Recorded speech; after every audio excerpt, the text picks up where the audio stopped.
Welcome back to Feeding Curiosity, everybody, and now we're continuing our Arcane Season 2 Act 2 discussion. And off the bat, I felt like this section really kind of had room to breathe after where things left off. I will say, episode 4, when I first watched it, I felt like a nothing burger. And then when I rewatched it, I was like, wait, I missed a bunch of shit.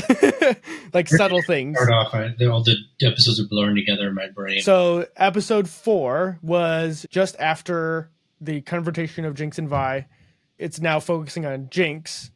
It's mostly about Jinx in the very beginning, where she's spending time with Isha, the girl, and she's now become a symbol of the undercity, like this freedom fighter standing up for themselves, like basically what all the barons and the power players in the underworld have done, but instead now you have Jinx. I think the song is like Painted Blue or something like that, I forget, but you can look up the soundtrack for the show. It's there.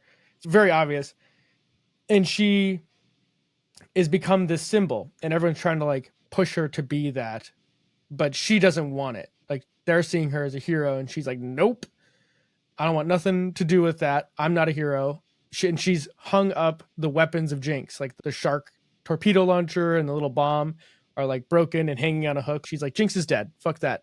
I don't want anything to do with that chaos anymore. And what was interesting too about it is that she seemed the most put together she has been since the like big trauma events from season 1.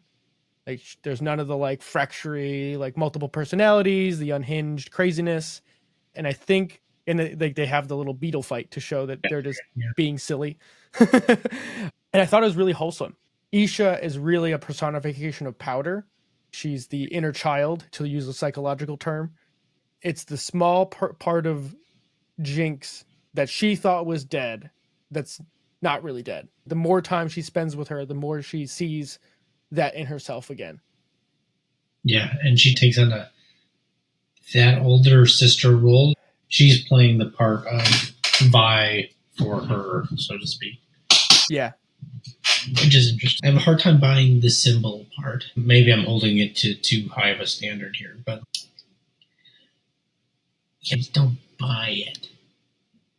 Now, it's interesting that they're making her a competing gang with the other gangs that are down there, these top hat monocle wearing people and the dominatrix. Right. So that's interesting. Her reluctance to engage is explained by her relationship with her younger self, seen in whoever the child is. Yeah, it's an interesting bit of story. And then, so I don't really know if I want to bring in the Caitlyn part. I can elaborate on why I don't really buy it, I suppose. Yeah, if you want to. So she shot a rocket into the highest part of this upper city and killed people, right? So it's an act of terrorism. It's a middle finger. It's a fuck you. It's a resentment act. It's a tear down the highest retribution. It reeks of a kind of early 20th century Marxist sort of bring down the bourgeoisie feel. Mm-hmm. With the fights between the unions and like Ford, the union busters versus the working class people, the merge in violence. They're this sort of exploited underclass, and it's the upper class that is getting punished by the spirit of whatever Jinx represents. So in order for her to be a symbol, she has to be representative of something that's happening in the underclass that would want that, right? So what kind of spirit would want that? What is Jinx representing? And she represents that kind of fuck you, anger, and resentment and misery. Yeah, I always thought she was supposed to represent chaos. Yep. And now it's turning into something else, but it's because she's reluctant and she's not really like intentionally doing any of these things. Because she's not acting in like with a greater narrative in mind, right? She's just doing things because that's why she just is, you know? Yeah, and the problem, part of the reason I don't buy it is because if she's this sort of, what her character is this chaotic, resentful thing that literally murders innocent people. Yet they have her followers seeming to be kind of righteous and sort of too good. That's kind of what I was thinking, is that I think it's because the context of what is going on. If we look back in the first arc of season 2 act 1, where you have Vi and the Peacekeepers now punching down onto the undercity because of Jinx's initial transgression, and now it can be viewed that the up top is taking it out on everyone for the act of 1, which then fuels the fire of Jinx to look like she was right in acting the way she did. I still want to see the anger more. I'm not saying you're wrong. I'm just saying, looking at it from the context of the people in the show, not from outside looking in. Yeah, it's too righteous. It's too, we stand up against the oppressors, people, these oppressing people, yeah, and they're holding us down, and it's injustice and all this. And there's certainly some of that going on. I'm sure there is. But they're not touching on the psychotic underbelly of some of this stuff, that when movements like this occur, there's a lunacy. There's a group of people who want the violence for violence' sake and adopt the language of whatever is going on at the time, and view Jinx as a hero, not because she's done something that's genuinely heroic, but because she's an expression of the violence. When somebody on YouTube is like, so-and-so destroys person I don't like, it's that energy. It's the, I like it because she fucked up the people I hate, right? She's a representation of my hate. And I don't see that. And so the fact that I don't see that makes it hard for me to buy, because so much of her character has been nothing but a chaotic nightmare. Yeah. It's like, and what, so she has people who are really put together that think that she's great? Please. I also feel like the transition was fast, abrupt to go. There's definitely a time skip that happened somewhere. Yeah, I don't, and it's hard to say how much time went by from the end of Act 1 to the start of Act 2. There's not really a clear visual indicator of that.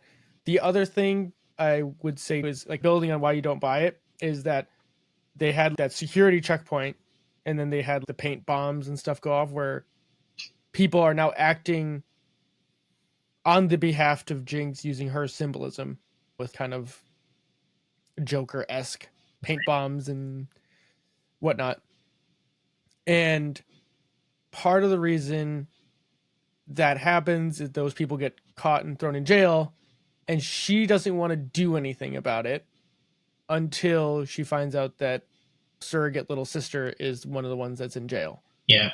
So at the end of these 3 episodes, we had the little girl presumably die. Right. So the thing that's tethering Jinx is the little girl. Is this part of her that's still alive represent this little girl? Part of Powder that's still alive represent the girl. One of the thoughts that came to mind was that something like what I'm not buying here, one of the kind of critiques I would have had, was that it was like the writers really understood Jinx and the character in the first season a lot. And in fact, it was spectacular writing. And you see this little girl who gets damaged and has a part to play in it, and how that twists the mind and creates this very nightmarish, chaotic character. Yeah. And the ending, the fact that she shoots a rocket at these people, made perfect sense. And now this feels like they flinched. Like they went, oh, we took it so far. Where does this go next? It gets dark. How do you keep pushing that character farther? How does she become more of what she is? And it's only going to get darker from there. And barring some miracle, right? And maybe the little girl was the miracle, right? Right? So it could be that my criticisms are premature, because what's really happening here is that the little girl is tethering her down. And what's going to happen is we're going to watch her one opportunity to transcend her darkness be severed, and then she goes back on the trajectory that you. And not to mention, it's a double whammy, because the little girl sacrifices herself and she loses her father for a second time, for real this time. So now does she go? Now she ought to, I believe, just crash and burn, spin out to become the total version. There is no coming back whatever Jinx is. Right? So that I would buy. Yeah, it's actually funny. That was one of the thoughts I had as I was getting home today. This puts it in a conundrum, right? If they're, well, not really a conundrum, but it paints the writers into a corner where if they're do it right, they have to go dark, I think. And if they don't go dark, then they're shooting themselves in the foot. Yeah. And the other part of this too is that I think it's similar to Dune, and of course I bring Dune into this, but it's the problem with symbols. Even though you might not intend to be a thing, but Jinx isn't just a person anymore. She's also a symbol. And people do things with symbols that the person has no control over. Right. And they interpret you by whatever they feel like they'll see in you what they need to see in you. Yes. And I think that's partly what's happening too, at least in the undercity right now, as they found a way to put a symbol on it and use it for whatever they think they need to be. Yeah, and that's how I would explain it if I was trying to defend the show. If I'm trying to take the position of the show or the writers and be like, okay, so what's really going on here? Oh, we didn't have time to show all this, but this is part of what we were trying to get at. I don't want to be told that. I want to be shown that. Mm-hmm. And that's probably part of why I'm having a hard time believing the Jinx is the symbol thing. And they're not giving enough evidence. Yeah, we just showed up there in some sense, and it's like, well, she didn't cultivate this. All she did was murder people, and like something here is missing. So I'm going to leave that aside and just say like the fact that I don't buy her as a symbol is fine. Whatever, put that to the side. Yeah, the part where it could be her on a trajectory downward toward or ascending to the Jinx identity in some sense throughout the whole first season, and then a tethering back to Earth by this little girl, and then presumed death girl, and then that arc, that movement makes sense to me. I'm cool. Yeah, totally. So picking up, short term, Jinx goes to save the little girl, but by extension save all the people who are working in the name of her. She goes, they break everybody out, but in betwixt all of this, there's like interspersion cuts of this wolf-like vision. Reminds me of like Predator vision a little bit, and it's creepy. Like it's really, they do like tension so well in this show where like they're doing something and then they'll cut to like it's like they have a thing like problem solution, and then it's once the problem is solved, then it's like oop, new problem, like tension release throughout the show. And the reveal of Vander as this wolf thing was so sick. And I do have to give a shout out to the music in this. Like when the wolf shows up and he just starts kicking ass, it's got this awesome like heavy metal riff throughout the whole sequence. That's just so cool. And I love the way they changed the animation styles in the show. So when you do the wolf vision thing, the whole animation style becomes very sketchy. I love it. I'm like, you guys are so clever when they do this stuff. It's great. It's really neat. They do a good job of playing with different styles, like chalk, broader stroke artwork or the fine lines, do the 3D animation, but then paint over effects overlays. You saw that in the beginning of this episode when they do the montage type stuff. Right. They do a good job of changing up the art style, but not breaking the context of the art. It still all fits within the overarching style. And I thought they did it really well in this sequence, right? Where you think that Jinx, like the wolf shows up and it's this unstoppable force just shredding people. And it's just gruesome. But then you think Jinx is going to like stop it because she's usually ahead of everybody. But then she's outmatched, like clearly. But then the episode ends and he says powder. And this is the first time anyone said powder and I don't even know how long. Find it. Right. And it was really cool just to have that emotional, like, oh shit. I don't know why I guessed that this monster was Vander. And I don't really know where I picked that up from. They don't really, it's not super discreet as to what it could have been. Yeah, I mean, he's built like it, right? Right. Maybe it's the only thing that could make sense in the story. Yeah. And it is, I almost wish that it was somebody random. Like I kind of had hopes they would leave Vander. Mm-hmm. But there's a really interesting idea they're exploring with the man trapped in the beast sort of a thing. Yeah. We'll talk about that in the last episode of this arc. The Victor stuff I think is so interesting. That again in the second episode? At the very end. Okay. Because that's the most interesting sequence. There's the Caitlyn stuff happens where she goes to this Rose dungeon thing. The Mel stuff. Caitlyn is also very uninteresting to me. I don't know why. It's like a side note because she's still in that redemption arc. And I'm like, why is she in charge of everybody? I was like, it feels unearned that people follow her. Yeah, I'm like, I don't give a fuck about her. Why would I follow her? What is interesting about her? What is interesting about her character? The fact that the most interesting thing that she's done was sleep with the redheaded girl right after breaking up with Vi and annoying the entire internet, apparently. I was thinking to myself, wait, and this is maybe because I'm too literal with some of these things, but I was like, why? So she's the general of all the enforcers, whatever the heck you call it. Yeah. And so she goes and gets in another relationship with a subordinate. And also, why is she in charge of it? I don't get it. It's like she just inherited it because her mother was in charge. She was literally sent to guard a party and do nothing.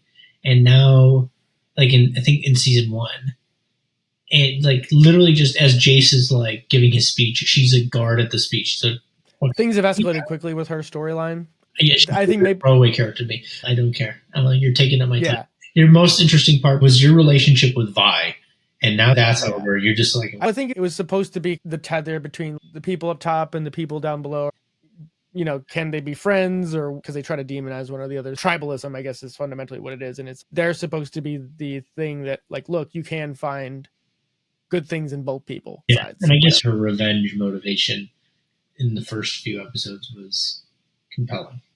I think we'll see where it goes because this could all change in the next 3 episodes because it sorts itself out a little bit again. So, so Caitlyn is happening and Mel is happening, and that was like, and I feel like the whole Mel thing is like a side story setting up for other things. Yeah, like she's got magical powers or something, and like I think it's cool from a visual standpoint, but it doesn't really give us any context. There's nothing to grasp onto. It's cool from a mystical standpoint, and they like got to play with some cool art with the Black Rose cosmic stuff.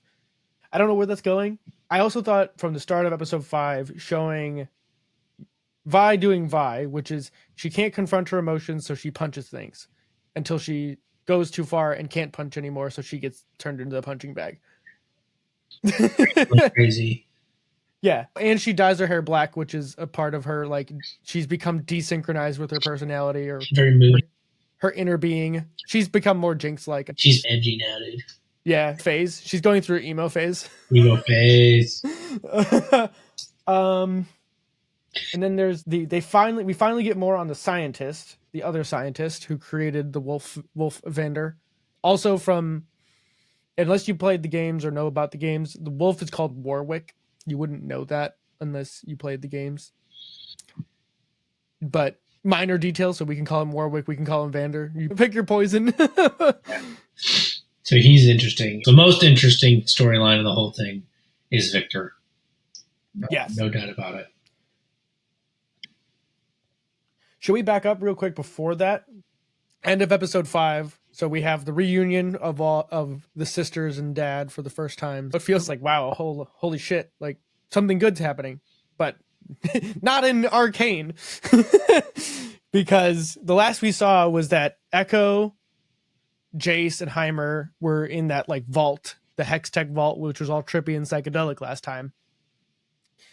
And all of a sudden we're back in that room, and then Jayce just poofs. He comes back from we know not where. But it looks like he's a lot, it's not that he's older, but it looks like he's been there for some time because he's got a beard and his eyes look like he's seen shit. Oh yeah, he's all and he's got like headaches and stuff. Yeah, whatever it is. Having these moments where his entire being is split. Yeah, you see his head moving in multiple directions at the same time. And then we see at the same time it's one of the old council guys. His name was Sallow, the guy with the legs that was not working. But now we see him talk, and he's got the little handprint from the fingertips of Victor. And at first it's Sallow talking, and then after a weird little magical thing, Jayce or Victor is talking through him, and it sounds like Victor, which was a little creepy. And I think that's telling, the fact that Victor can talk through the people he touches. This is the super cool shit. I know, right? As this part of this arc showed up, I'm like, oh man, we're gonna have way too much to talk about now. Okay. You can understand all of Victor's storyline and the dynamics that are happening there through Jung and alchemy. I knew you were gonna go there, especially because of the way the start of episode 6, where it's like him in an astral form floating through the cosmos. Yep. And they see the Hex Core float, or the whatever that spiky one is. They call it pure chaos. Yep. So the girl, the vision of the girl, she's a personification of the Hex Core. Or at least that's what people describe it as. So she's an ideal personification of, I don't even know, like purity or something. Or they're not. I don't know what. They're close, but they don't have it right. Yeah, I knew you'd have more to say. So why is it valid to use Jung and alchemy to make sense of this, besides the clear similarities when you understand Jung? They're using magic. Okay. Totally. The show is called Arcane. I feel like finally they're getting into what makes it arcane. Yes. Our ideas of magic, especially this kind of dark magic that underpins a lot of, by the way, modernism and a lot of this was happening in the Enlightenment age, is coming from alchemy. Newton used alchemy, Bacon, all of the big guys in the Enlightenment were playing with alchemy. Alchemy is a proto-science originally. Jung talks about this in his psychology of alchemy. You have these people for thousands of years who are playing around with material things, and they're not doing chemistry. So they're not, maybe once in a while, this broken clock is right, twice a day kind of a thing. And they produce something that's approximating chemistry. But much of what they're doing isn't producing an outcome at all, any kind of material outcome, and yet they're doing this for thousands of years. There's alchemical texts that are attributed to ancient Egypt. Why? Wow. If it's not working, what are they doing, and why do they keep doing it? What Jung said was that what wasn't happening objectively in alchemy was subjective. Right? So the changes that are happening aren't chemistry, right, but psychological, a spiritual practice, a subjective practice. Okay, so if you've ever drawn before, there's a technique where they just kind of scribble all over the page until they see something, and then they elaborate the thing that they see. So they'll do it, and then a face appears to them, and then they start filling in the face, and it gains increasingly more detail and to the shape as they elaborate it, right? Okay, so they're seeing something that isn't there. It's just lines on a page. What are they seeing? They're projecting something onto the page. Something in their mind is ending up on something outside of them. Okay? And you hear Michelangelo saying that, like, he saw an angel in the marble and he just had to let it free. Right? So he's seeing this thing in his unconscious projected onto the object and then freeing, just clearing away all the parts of the marble that aren't aligned with the object or with the projection. What the alchemists are doing is the same thing. Flasks and all kinds of crazy shit. And they'll even report seeing visions. And they'll talk about meeting Hermes and all kinds of strange things. So they're having the same experience. They're so focused on something that what emerges in the focus is the contents of their unconscious. So Jung argues.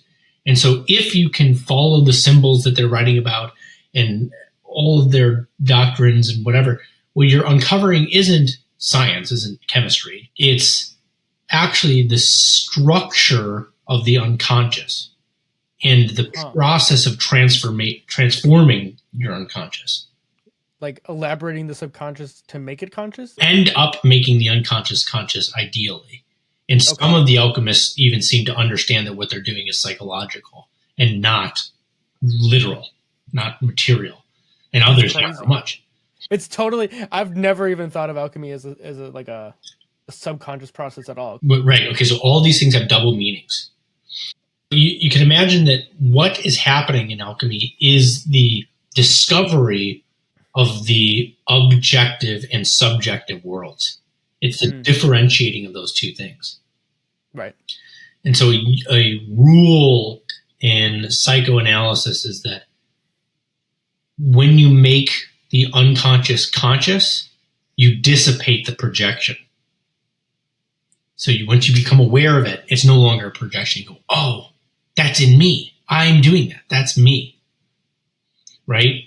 And so what could have happened was that the alchemists are looking at the material world with such sustained attention for so long that they make, through the process, all these unconscious contents conscious, no longer are projecting their unconscious onto that content, and are then able to engage in objective science. So the emergence of science comes out of a spiritual practice underneath it that frees you from the illusions of your own mind. Wow. Now, the symbols of alchemy are what play out all over Arcane. Okay, so we talked about that the symbols that emerge that you're reading from the alchemists, according to Jung, are symbols of this transformative process. And that he gives them names, or at least they give them names, and then he kind of coalesces it. Mm-hmm. These are symbols that are common across all these different people. Yeah. There's the ego. So ego here is you. It's you in your own mind. The you identify with. It's the closest part of you to consciousness. There's a shadow underneath it. So this is all the parts of yourself that you've decided or have been told are not good. And so you repress them. You put them behind you. You don't want to look at them. They're not gone. They're going to be projected because you made them unconscious. But you're not aware of them. Right? For example, maybe you had an abusive father and you decided very young that aggression is bad, and now you won't be aggressive yourself. You won't believe even that you can be aggressive. Right. That aggression isn't gone. You still have that capacity, and you'll watch it come out in weird ways, or you'll see somebody who's aggressive and you'll be very upset with them. It'll trigger you in a crazy way because you're projecting that part of yourself onto them, and that you hate that they do that because you hate that you do that. Mm. That's a piece of you, and you don't want that to come out in you. And so in some sense, you're attacking the concept itself, and that person is just caught in the crossfire. Right. And then underneath there's what's called the syzygy, which means like a coupling or a pair, a balance. Syzygy is the anima and animus.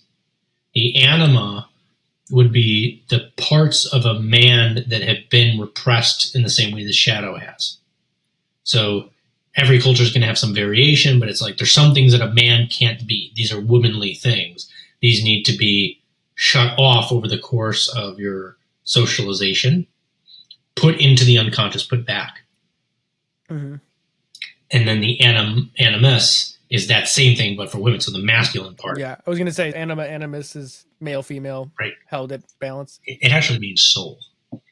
Oh, shit.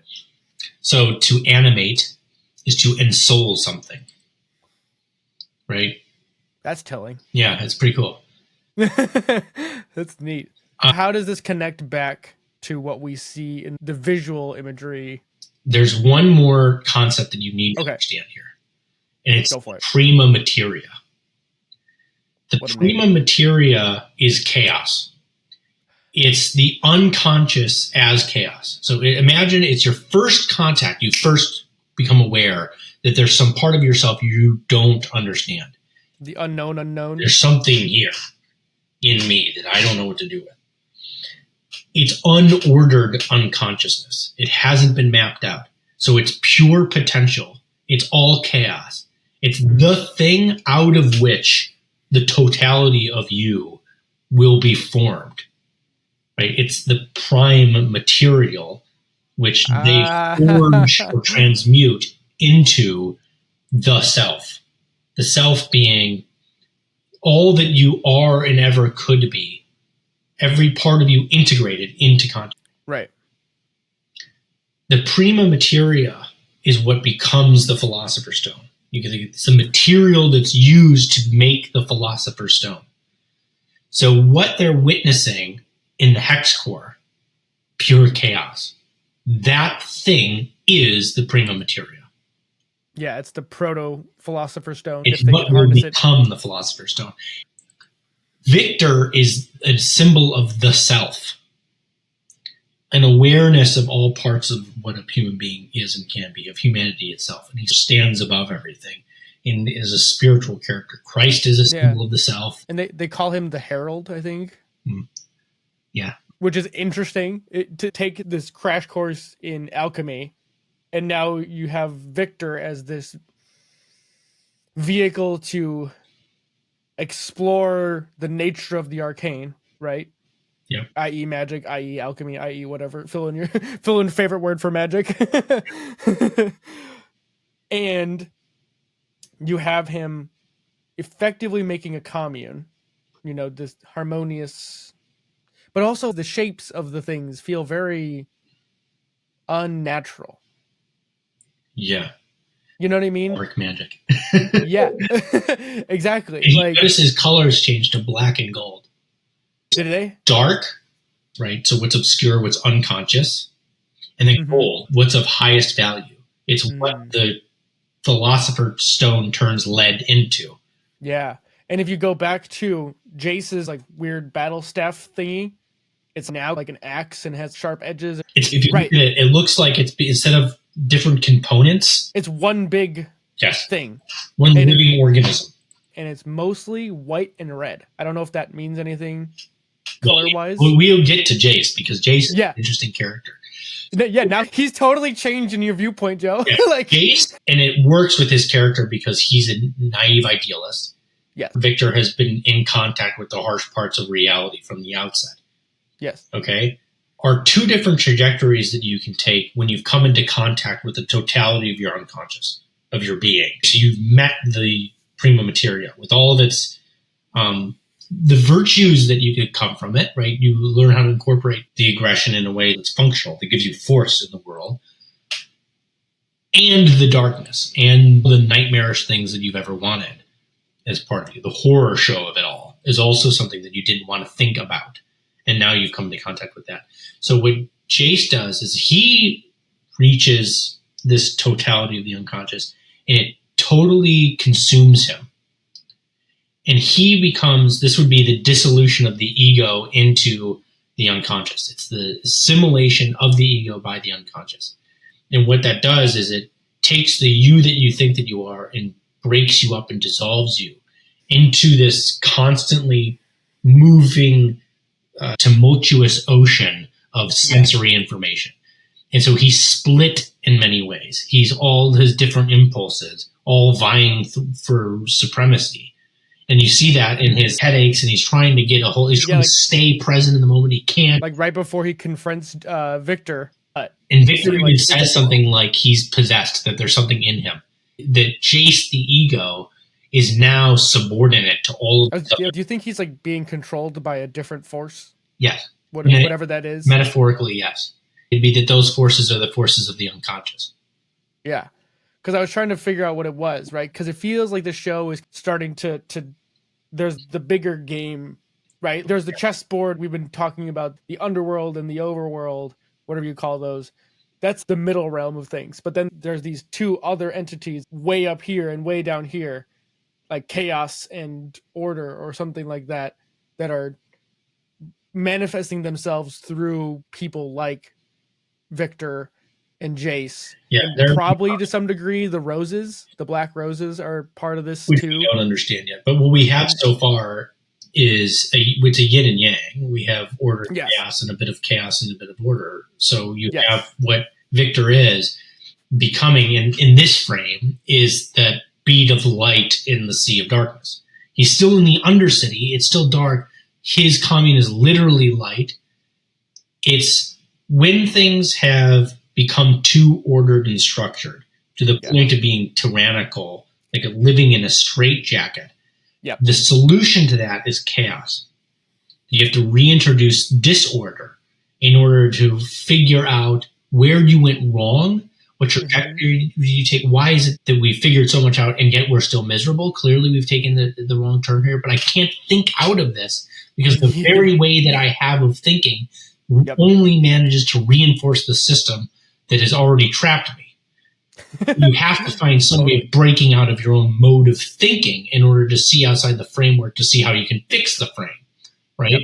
That is something like what Michel Foucault is talking about with limit experiences, where you push things to such a limit that it gives you something like an insight.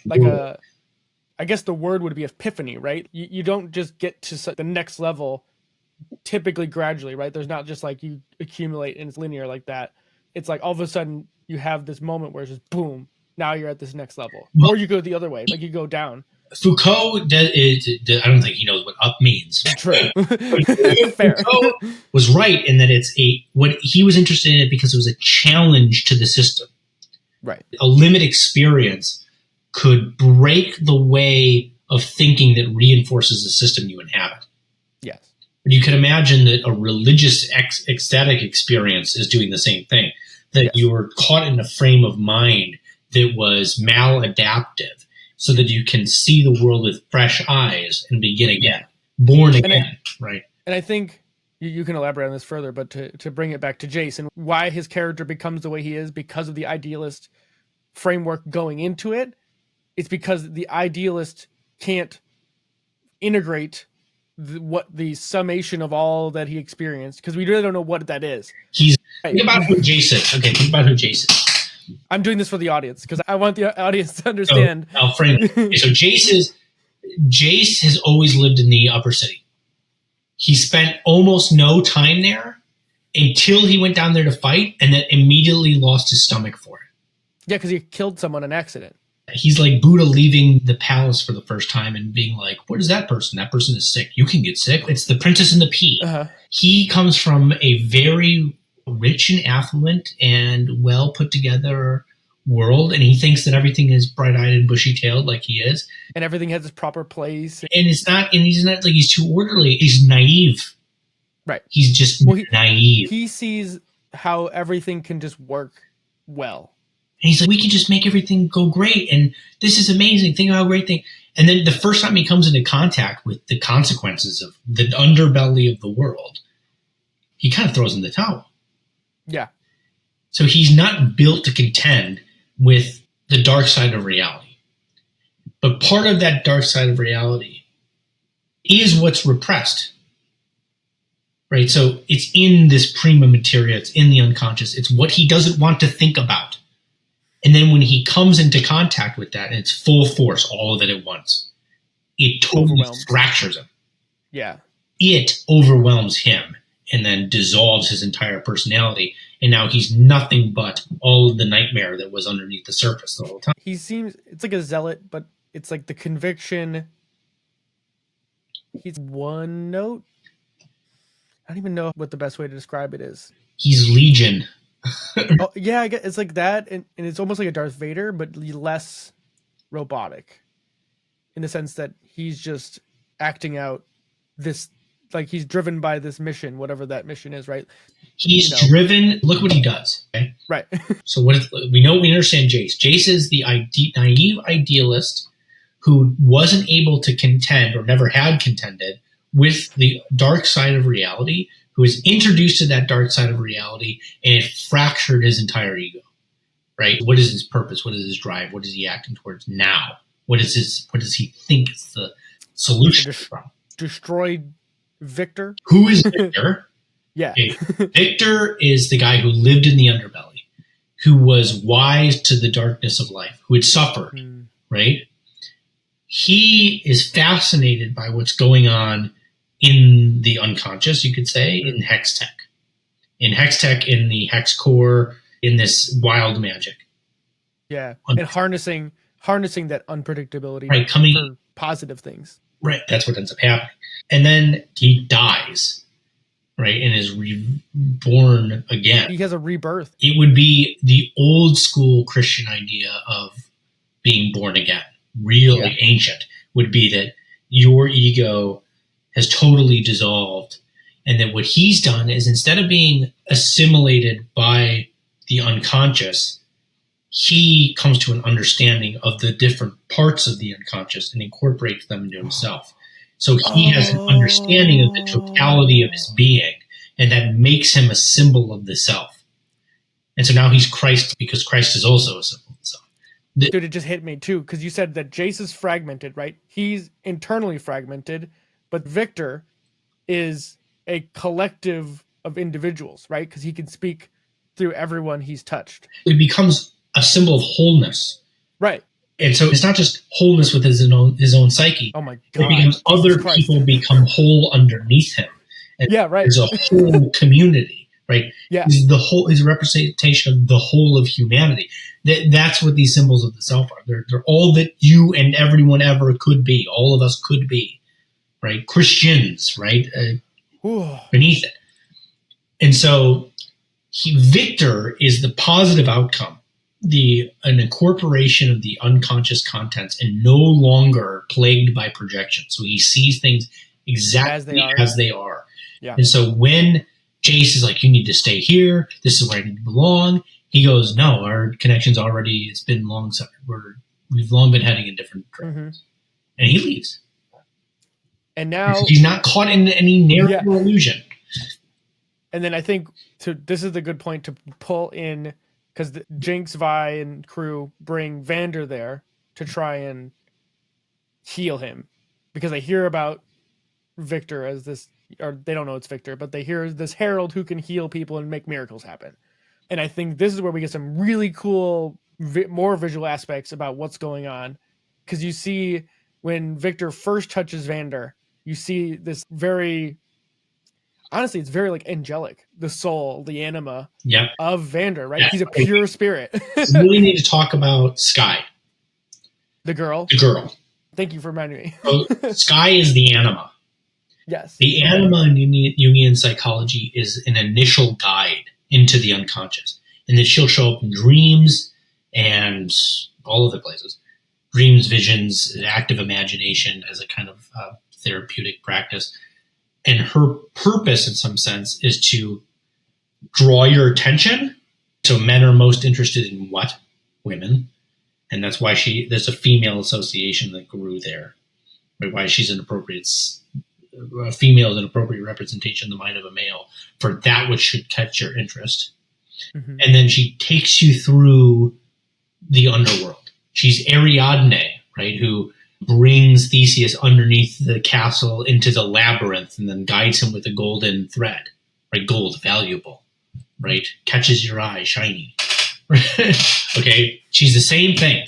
And so she acts as a guide for Victor, the ego, through his own mind and the minds of other people, the unconscious sort of itself.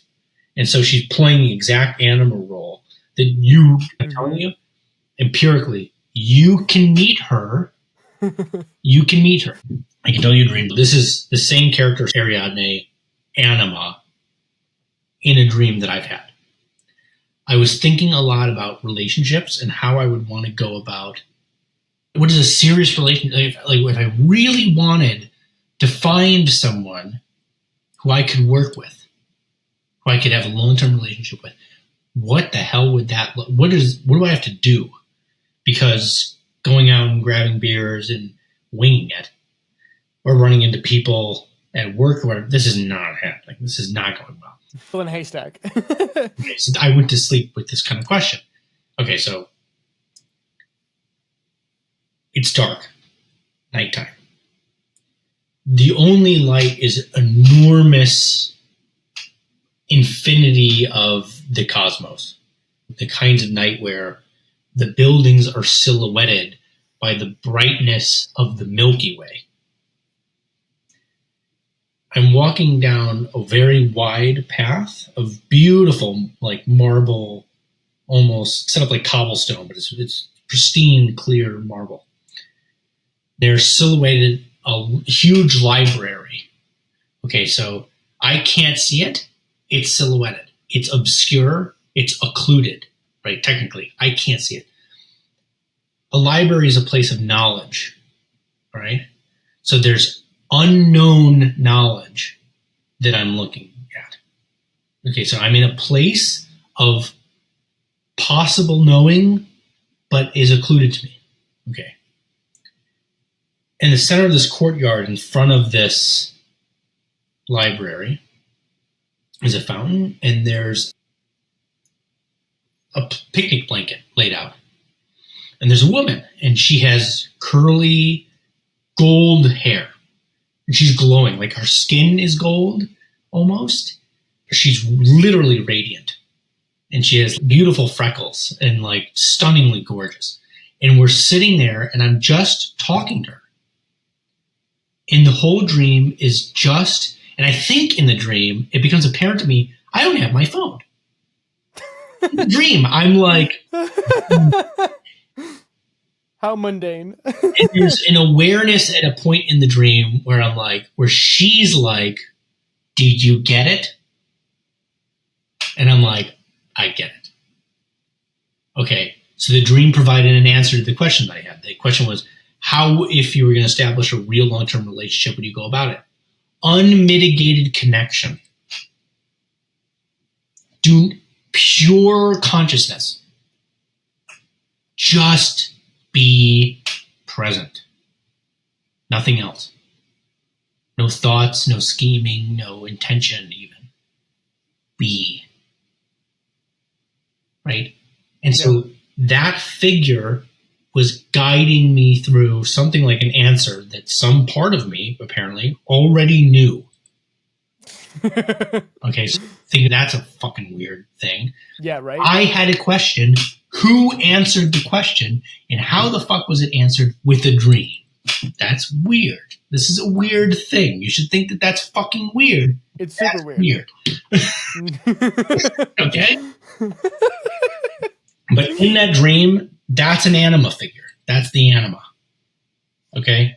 Playing exactly the role that Jung talks about. Here to answer questions, to guide you through the unconscious, to introduce you to knowledge that you might not, that you need to incorporate, that you already know somehow. Yeah. That's all there. Sky is doing that for Victor. She's bringing him in, and she is showing him around. And they're a pair. So this is called a mysterium conjunction, something like that. Conjunctionis, which means like a mysterious conjunction coming together. Mm-hmm. Or a eros gamos, which is a holy like marriage between gods. Or there's a bunch of different. Oh my god, that makes so much sense too, because she was killed by the Hex Core and then Victor was transformed by it. Mm-hmm. They were the last two that thing touched. So she becomes a part of the Hex Core, the unconscious, whom he communicates with as a mediator with the prima materia, with the Hex Core itself, right? Yeah. And Victor is a symbol of the self.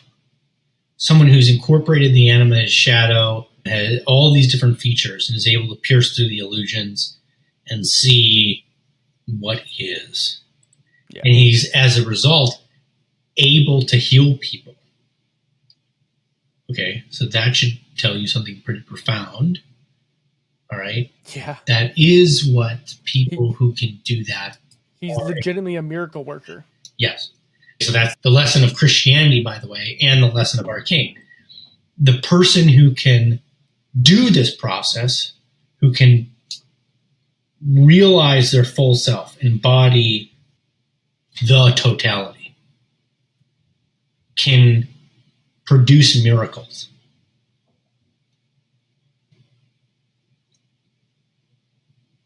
Why does Jayce kill Victor? When Victor becomes one with all that there is, he's a representation of the thing that destroyed Jayce. Jayce or some part of him, if you're going really deep, projects that nightmare onto Victor and attacks him to free himself. Right. He's killing the self to save himself. The problem with reality is the Hex Core. Right. He is the Hex Core. Because he sees it as this whole thing started because we fucked with this Hex Core thing, and Victor is now the Hex Core. Yeah, he is. So if we remove that from the playing field, everything goes back to the way it was. Yeah, and selfishly, it would be, go for him. Go back to the way things were for him before he lost his mind. Yeah, but it's a mistake because the reality is that the Hex Core itself is, again, a representation of it's a microcosm. Right. Right. And a microcosm is a representation of the macrocosm. Yep. Reality itself. Right. And I think this is where things get even more spooky within the story too, because we have Jayce where it's like, we don't know how much time is going through this, but when Vander is there and it's like weeks, it looks like, or at least days going by where Victor's trying to heal and it looks like he's making progress slowly.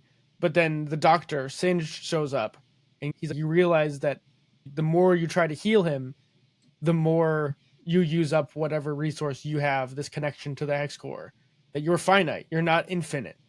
He dangles the carrot in front of him and says, you know, if you take what he has, this regenerative healing factor, you could be infinite. He says that if you sacrifice this one man, you could truly transcend. Yeah, that doctor is a version of the devil. Yes. He's got the carrot like in the Garden of Eden. Garden. I know. So I was like, oh, it's perfect. And then he's talking to his Sky, and she's like, so you once told me that all systems have limits. And he says, but he's worth it. So he sees something in Vander. There's some purity of his soul that even though he's trapped in a beast's body and he can't contain the ferocity of it, he sees that he's worth sacrificing himself for to try and bring him back. Yes. Okay. I love Vander's like my favorite character, I think. I love Vander and Victor. They're so cool. The Vander Victor thing going on here is great because some of this is beyond the character. Okay. What I mean by that is that we're speaking on a symbolic level. Yes. It's about the representation of the character. Like we've been elaborating things that are connected. We are doing archetypal talk.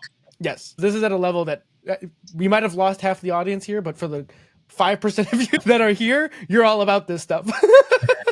I don't care. And that's the reason we do these kinds of things is because these stories go back a long fucking time ago, and we're just retelling and repackaging the same types of motifs over and over again. This is, I'm not kidding, some of this is at least 75,000 years old. Yeah. Almost certainly longer. I love this show because we can take it to this level. There's not many things that you can think this deeply about. Yeah. And that it represents it at a level with high enough resolution that you can be like, oh, shit. I love when we hit a vein here and there's a ton to mine, right? Yes. I never thought that Victor would be this fun to talk about in this show. Season 1, totally inconsequential. Victor is the most interesting part of season 2. Yes. 100%. There's no question. All right. So back to, and part of it is because he's our door to the arcane. Yeah, he's the big.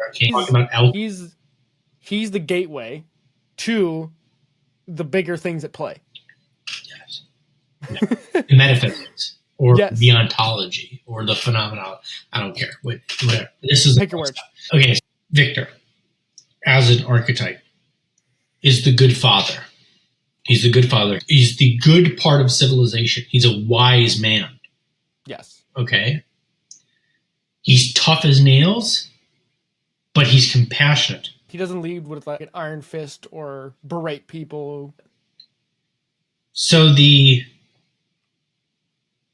in defense of his daughters, which is a beautifully maternal element. It's paternal, maternal. It's that the good father, like the symbol of the self, will have incorporated both of these features. You could think of toxic masculinity as being imbalance, and the toxic femininity is a kind of imbalance. What's the word? Oh, it means to come back around. It means that you circle back to like Ouroboros, right? Your opposite. Right. That if you pursue, in some sense, mercy too far, you arrive at like vengeance. Yeah. These weird ways in which if you go too far right, you end up left. Yeah. You know, this too much of one virtue, then you end up somehow swinging all the way back around. Yeah, and that you need the balance is the way of being. Yeah. And so what Vander is a balanced man. And that's part of what gives him his strength and why he's a good father. Masculinity, the aspirational masculinity, the kind that we hope to embody, is one of balance. That it's stability and strength. And it's compassion. It's in that ferocity is in service of the gentler virtues. Mm-hmm. And we see when Victor is inside the mind of Vander, we see through watercolor some of the memories of young Vander. We get insight not only in Vander, but we see the idealized version before all of the shit went down between Silco and Vander. We also see the mother and I think father very briefly of Vi and Powder. She's purple hair, which is funny because the children have one color, one part of the whole of the mother's hair. In some sense, Vander and Silco are technically like the co-fathers of these children. Right, because they're both representations of the great father who differentiates into the tyrannical and the good father. So they have, and sometimes they have to be that. Yeah. It tells you something about these characters and what archetype they represent, or what you can think of it as what identity that they're participating in. Right. It's that Vander's daughter is Vi. Yep. And he named her. He said, I always like the name Violet. And that's what Vi's name is. Right. And then Powder comes from, we don't know. We don't know. Powder isn't aligned with Silco. Jinx, the perverted version of Powder, becomes aligned with Silco. Yeah. That's an old Christian idea of the privatio boni, which means...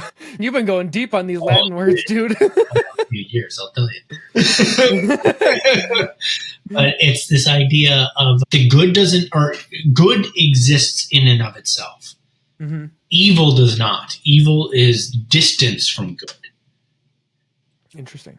In removing yourself from the intrinsic good of reality, that you become desiccate, and that desiccation is evil. Like drying out of? You can think of it like that, like a loss of life. Right. Okay. Because I was thinking from the term like chemistry that you desiccate. No, I'm just using it as a metaphor. Yeah. I was like, that makes a lot of sense. So the metaphor I was using there is that it'd be like having a lush, beautiful flower, and that flower is good, and that it's conforming to its natural order would be a way of thinking about that.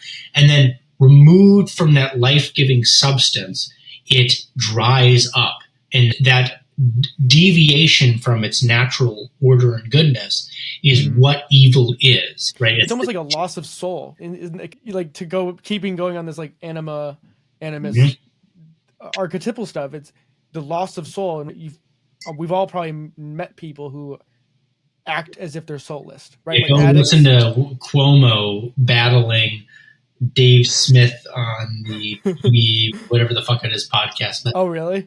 Patrick Bet David on that podcast, their fucking argument, Cuomo will not admit any, he worked so hard for like 4 hours to never admit any fault ever. Multiple corners. Like you're in a bear trap and you're like, I'm fine. I didn't step on anything. My foot's not bleeding out right now. It's unbelievable. I was like, you soulless prick. And the number of times he betrays himself in the world that he lives in is shocking.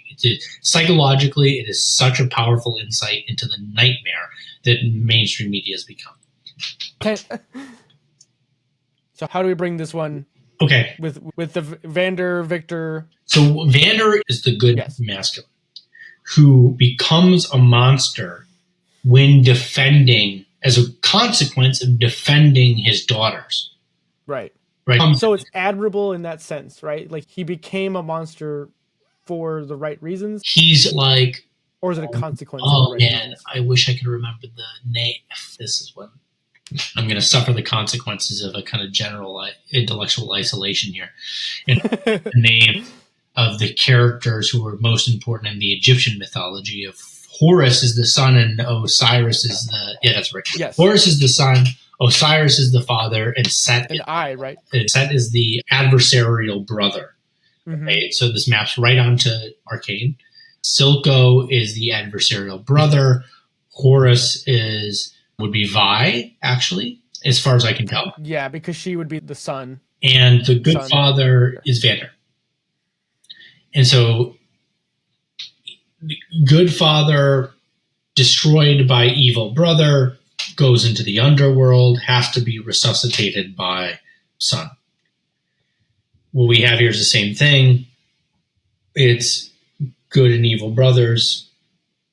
Good brother, in defense of his children, is betrayed and killed by his brother.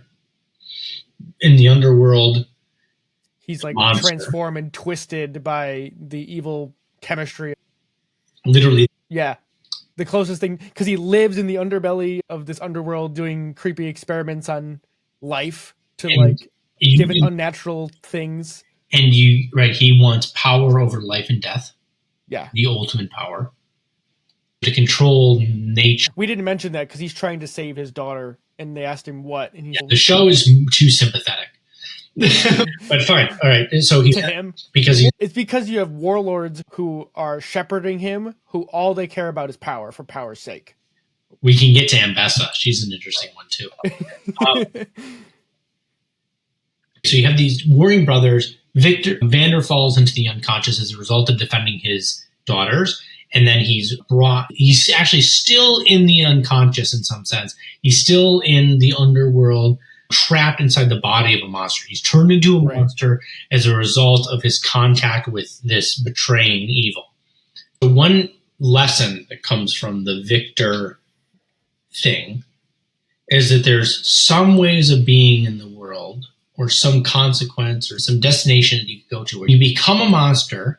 There's a kind of monster you become that's so dark, so dangerous, so nightmarish that the only thing that can save you is a Christ figure. Now, what does that look like in reality? Okay. Imagine that your job is to do nothing but talk to people. And you do this 12 hours a day, every day. And there's no intermediary. You don't have a phone. You just listen to people's problems. Mm-hmm. And over the course of 40 years, you become an expert in humanity. And one of the things that you notice is actually that there's kinds of behaviors, ways of thinking, of communicating that exist, and then you realize you give that thing a name. Right? You say, actually, I've communicated with Beelzebub. Right, some demonic name or whatever. Right. And then you stop being an expert in communicating with a spirit that inhabits a whole bunch of people. And so when you have a conversation with the next person, you could be talking to some guy named John. You're not talking to John. What you're doing is actually communicating with the piece of John that you've had this conversation 1,000 times already. And you know exactly how to communicate that conversation. And to actually alleviate John of that character that's inhabited him. Right. Okay. That is the actual job of an exorcist. That's what an actual exorcist did. That's a good point, because that's what symbolically we're seeing when Victor's touching Vander. We're seeing him trying to exorcise the beast from the man. Yup. He's disentangling the ego Vander from this enormous sequence of nightmares that have been built up around him. That have and do you think it's because that, to some degree, Vander views himself as a monster, so that's why this bestial vestige that he now is so strong, because he saw himself as a monster, whatever demons he might have had? The show suggests that Vander is just gone. Okay. It's all that's left is this monster. Right. When it's the children that trigger it. Right. Give him his higher order purpose. When he can put the monster aside, because it's the children that ground him and make him become more than who he is, right? Instead of just being a tool to, beat things into submission. Imagine that what the monster is unconsciousness. And that what Vander is like a man, not an ego, but the whole thing, has a lot of rage, anger, destruction. Right, because he's Vi was in season 1, because he's thought that, that the top side was taking advantage of the undercity, and the undercity could be its own thing. But because of the rules or whatever the hell it was, he just wanted to tear it all down. He said, fuck this. I want to, now we can be ourselves. Okay, so that thing, without the regulation of the good man that emerged, just that monster that there's nothing to repress that monster, to bring it under control. It sinks into it. Is gone, has been subordinated to the monster. Mm-hmm. Okay, the metaphor of hierarchy, psychological hierarchy, that the ego should be in a position above the other impulses, dangerous even impulses of this unconscious and the psyche, that thing can be reversed. In moments of weakness, other impulses can take control of the system you occupy, and you can say, I don't know what came over me. Yeah. It's now at the top of the hierarchy, not you. That's what's happened to Vander in a very absolute sort of way. That this monster within him that had been controlled, that he was capable of directing, that made him ferocious and a capable man, is now his totality. It's kind of like the toxic masculinity idea almost turned up to 11. Version of that. Yeah, it's even more than that. It's probably turned up to 100 if you think about it. Like mansplaining. It's killing people. And he's barely even human. He is a monster. Okay. We've unpacked the fuck out of that. And now explain, because they could have ended this episode on a cliffhanger, where the Victor is killed, right? They have the crazy explosion where Jayce uses his, I don't even know what axe cannon thing. I don't even know what you call it. And he just blows out the back of the thing, and they show the chest of Victor has got a hole through it now. But they don't end it there. They end it even worse to some degree, right? Where you ended episode 5 on a high note, right? The kids are reunited with their dad. He's back. Things are on the up and up. They're all together. And just when you think everything is going great, now here we go. Like, it's not just because the show has to do that. Yeah. And it hurts on so many levels, right? Because not only do they have the tension thing, they ramp it up where they have the huge release with Jayce committing murder on his best friend. He decided to, and he was just like, not only an episode ago before they got sucked into the Hex Core, he's like, we can just, leave and be together and do experiments or whatever, hopeless idealist. And now here he is in the end of the second arc, killing his best friend. And not only that, the repercussions of killing Victor with all these people. And it's not just they become lifeless husks. It's like this wailing of thousands of souls leaving, burning from the inside out. And then with Vander, again, it's ratcheted up to like 100, where he's like puking molten lava and he's like on fire from the inside, and he's this like bestial ferocity, and nothing's going to stop this guy. And then this is where we alluded to all the way back, Isha making the ultimate sacrifice because Jinx didn't want to fix her gun, and nobody knew it, but she was grabbing those little magical arcane balls that started season 1 off with all this chaos. She's been doing that, and she starts pushing too many of those in there to overcharge the gun. And Jinx is trying to stop her. And she gets back to Vander, and then it goes off. We don't know what happens, but it's like this double whammy of everything that's going on, where you see the sum total of what actions Victor's magic was doing to these people, and what it might, like, I don't know if it's purely salvation, right? But clearly something was going on, and that with Victor out of the picture, it's like now these people are tortured, or wherever their souls are going. This is a complicated one. Yeah, I know. I don't know where. I couldn't figure that one out. I know the answer. Okay.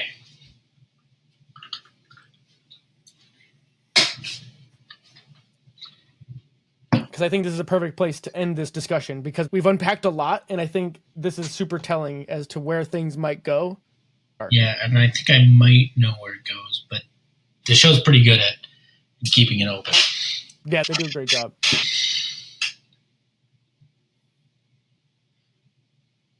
One of the last countries in Europe in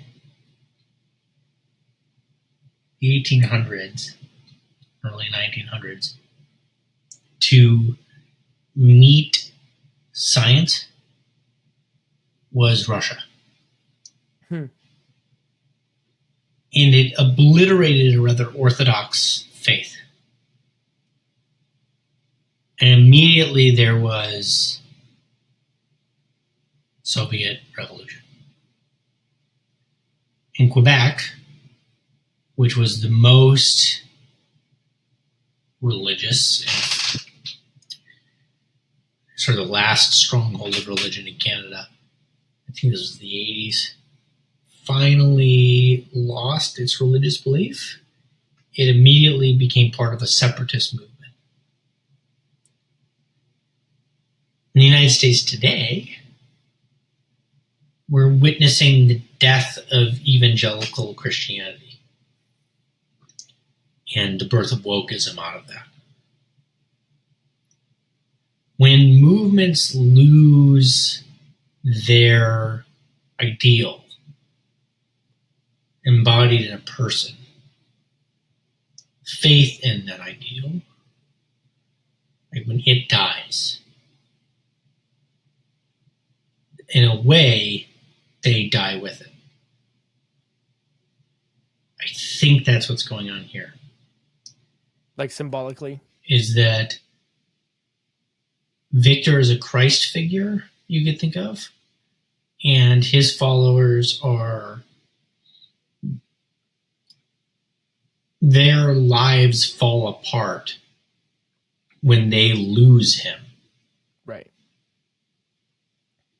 You see what I'm saying? Yeah. That this aim, this purpose that they're striving towards dissipates, and they implode. Right. And I think that's what's happening there. If he's a real figure of the self, he could come back. That's what I was wondering, because if he's really one who, he at least grasps some of this arcane, killing him might just be what untethers him enough to be able to transcend to an even further stage. Whatever that means. And there's sort of hints about it with him, like talking, doing this monologue after his death. Yes. I love the quote at the end, by the way. The screen goes black as we see this last montage of Isha sacrificing herself and Jayce does the unspeakable. It's that which inspires us to our greatest good is also what causes our greatest evil. And the question is, what is he talking about? Love. You want me to do it? I think it's love.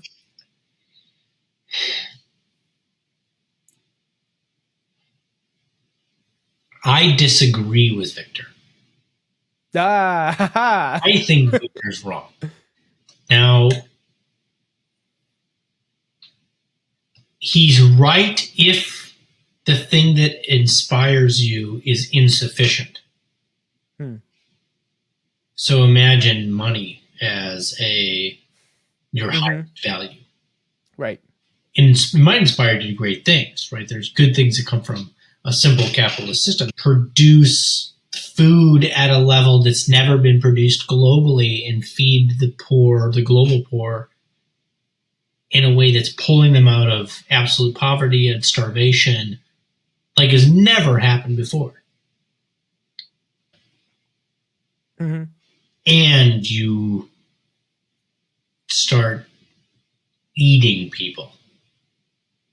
Yes. You start consuming the people beneath you, exploit them, you destroy it, you poison. We see that now in certain, with how big, some of these companies are getting, where it's not about improving the lives of those who work under you or whatever. It's just more profit. So Victor's right in that if your value is an insufficient value, like something like money, then this thing that aspires you to something higher, to care not so much about simple sex, food, and thirst, and body temperature regulation. It brings you out of the most base of values and pulls you higher. Right. He creates a feedback loop. Right. So he on that level, he's right. Agape as a highest value. This is love, but it's a particular kind of love. It's not romance. It's a kind of all-consuming love. John Vervaeke has described this as the force that makes non-persons persons. Right? It's the thing that makes the other a human being. It makes sense why you keep saying he's a Christ-like figure, right? Because he sees people as people, no matter who they might look like. Or he's so close. If he didn't, right. This is why I had a problem with what he said at the end of that episode. It didn't feel right to me. It didn't fit because that statement undermines the agapic behavior of the earlier episodes. Because he acts out of this agapic Christian love. And then he says that it's love that undermines everything. But if all of the people that had been present in that circumstance had been acting under agape, the circumstance never would have happened.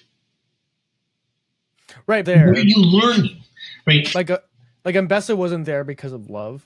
And if Mbessa was there out of love and was behaving purely out of this agapic love, she wouldn't have behaved in the way that she did. Right. She's worshiping something else. And I don't think Singed is working in that. Even though he says he's trying to save his daughter, whatever that is, I don't believe it. No, it's a snake-like subtle. There's a reason everything he does is green. His mouth, like that noxious green. His mouth is covered, so what he's saying is obscured. The truth, what he's saying, is always behind a veil. He's a snake, dude. He's the devil. He's totally he's the missing devil. An eye. I know. Lacks vision. And you can't see his face moving when he talks. He's hidden. Yeah. So fucking word that he says. Like, you can the corpse of your dog. He's also weird because he believes in evolution. Like his thing is like transcending. They're both doing it. How do you say this? Which is similar to what he's an interesting villain because he's not a naive character and he seems to understand the sort of nightmare of it all. He's the shadow of modernist rationality. He's a Dr. Mengele. Yeah. He's a why not do these things? You've torn away all the high value. I could almost see Jayce becoming like him before he went into the Hex Core thing. Jayce was, in some sense, his opposite. Yeah. And it's very important that Victor communed. Oh, because they're like mirrors on each other. They're each other's opposites in some sense. That he's what's his name, Singe? Yeah, they call him Singed. Singed is an evil low. The total shadow of this modernist, progressive, idealist movement. And Jayce is the high of it, the idealism. And what Victor is the thing that communicates between the two. He's hermetic in that sense. And that Hermes is a psychopomp. And a psychopomp is somebody who guides souls to the underworld. So he moves from high up to Olympus down to low in the underworld. So he's a spirit. He's the thing that goes between both avenues, right? Both ways of being. So fascinating. So understand as below, so above. Yeah, right. We're back at that again. That's the Kabbalion. It's Hermes Tristan. That was a sort of a maybe non-existent philosopher, right? that created a hermetic philosophy. And who knows if this is a real historical character? It might be. It could be a story that just elaborated over a long time. So let's do. I think this is a good place to try to. I didn't even touch the surface. Oh, I know, but I feel like we're almost on 2 hours here, and I think we should roll it up and be potentially. Not that we give predictions of where it could go, but like, where are all the characters at by the end of this arc? Go. Okay, I was right about the powder figure. Yes. I predicted in the last episode that this was a symbol of... I feel like she had to sacrifice herself at some point. Jinx even said, I think, at some point that the kid reminded her of herself. Yeah, in the beginning of episode 4. So they thankfully just confirmed what I thought. And she never speaks, which is interesting. She never says a word. She's mute. Which in some sense I would... Okay, so there's so many angles. One of the angles would be that that would allow for the maximum projection of Jinx onto the child, right? The child had a voice of her own, then she would have her own identity separate from Jinx. And that's not what the kid represents. The kid represents an aspect of Jinx. So she can have her own identity. She can have a voice of her own. Okay. All right, so first I was right about one thing. So let me hop onto the possibilities for the next. If Victor is a symbol of the self, I still suspect that he'll resurrect. Yes. To say that? Because he's already resurrected once. He technically did already escape death somehow. Right. For some reason. So I worry. Is it one and done, or is it for some reason he's special?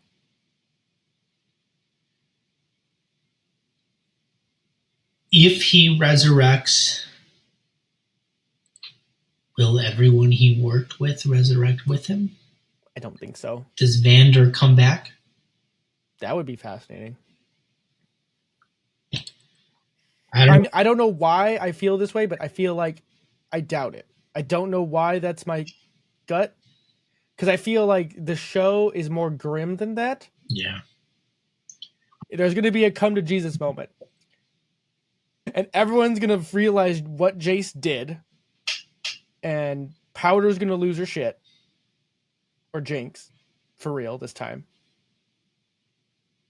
And it's going to be basically everyone against Jayce. Potentially. With the exception of Vi trying to intervene because she's worked with Jayce before.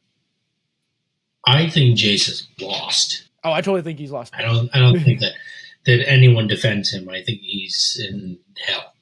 The chaos that he's unleashed, that nobody even cares in some sense. He's just a lunatic. Whether they'll play it out that way, I don't know how they're going to play it out with Jayce. I know. These last 3 episodes are going to be wild. This is what's so great. They did such a good job in season 1. It was fantastic. They really play with the mythologems, if you like, very well. You've heard my critiques, but otherwise, it's like, mwah. I mean, we harped on the critiques in the first episode, but I feel like in the second act, there really wasn't much to critique. I already heard it in the first 20 minutes of the episode. It was right, but once you get past that, you don't even think about it anymore. Yeah, I have to talk a little shit because I need to say I'm not gonna just critique either. I'm gonna be as clear. I'm gonna cut through the illusions as best as I can. Yeah, totally. I know, it's so hard to predict where it's going to go. I don't know, because they left it so open-ended. Like, it's just, I feel like they ended at a point where it depends a lot on how everyone reacts to the events that just happened. Can I make I will gush for a moment. Yeah, go for it. This is so brief.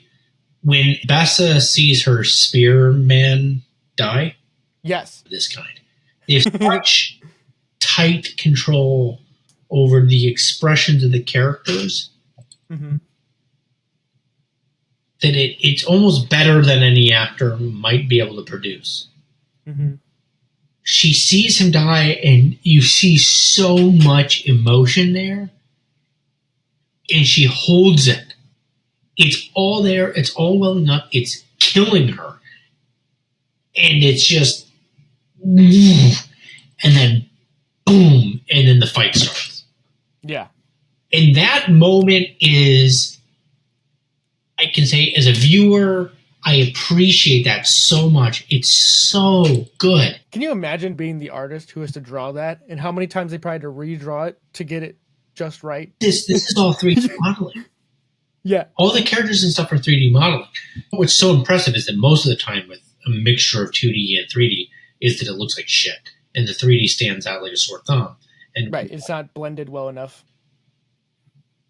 Arcane does that's spectacular is that it's almost seamless. Yeah. And the ability to control and tweak things in the 3D world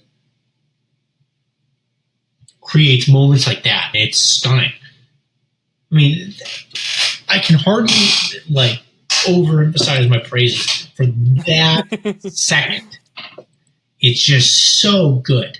This is what happens when you have real artists with real vision. Top talent on every level, firing on all cylinders. Yeah. And then you get stuff like Arcane. It's crazy. So, my guess, Victor comes back to life. Crazy things happen. We'll see. Honestly, if we want to stop more violence, the most hopeful outcome is Victor comes back to life and somehow gets everyone to just stop. That's the most hopeful thing. I pray. Yeah.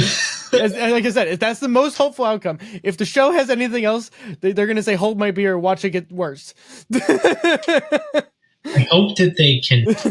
I don't want that. And I don't want it to just go dark, because so much of the show has been very good at a balance, a yin and yang counterbalance. Yeah. It definitely a light with a dark in it, a dark with a light in it. That I don't want them to fall into the dark, right? Because now we become consumed by it. And also, it can feel edgy. It's like, I don't want that, dude. Life is dark enough already. Also, the show is better than that, too. I'm just trying to see all the different angles. Yes. That's one part. Also, I think that the roses thing might be a setup for the next series. I totally agree with you 100%. Because I feel like they're building up to something else. And I think that what's behind Mbessa's ambition is stuff outside of the world that we're seeing. Yes. Because I think she doesn't, because you saw that they had those like green runic crystals, but when the spear guy was fighting Warwick and Vi in the garden, every time Jinx was shooting her pistol, the energy one, it was absorbing the bolts from the spear. So there's something with those crystals that are somehow nullify the arcane. And so we don't really know what that is, but we saw them inside of like a burner or like a coal brazier kind of thing earlier. And I totally think that the whole Mel thing is totally a side thing setting up for something else, because clearly she's some sort of sorceress of some kind. We don't know what the heck she is or what the heck is going on with that. But I think part of it is the reason that Bessa is so warmongering is that she has no concept of this magic, but she's afraid of it. And so for her, the only way she confront that magic is by becoming more warlike and getting every tool at her disposal to fight whatever that is. I think she's afraid of something back home, and she's yes. trying whatever is necessary to capture hex tech to use on the war front that she has to confront. So that she can at least equal the playing field. And that different part of the world is the next series. Totally. That's what I think is happening. We'll probably talk about that more in the next series too. Well, back in one more week, people. We'll see where we go. We'll see where this ship lands.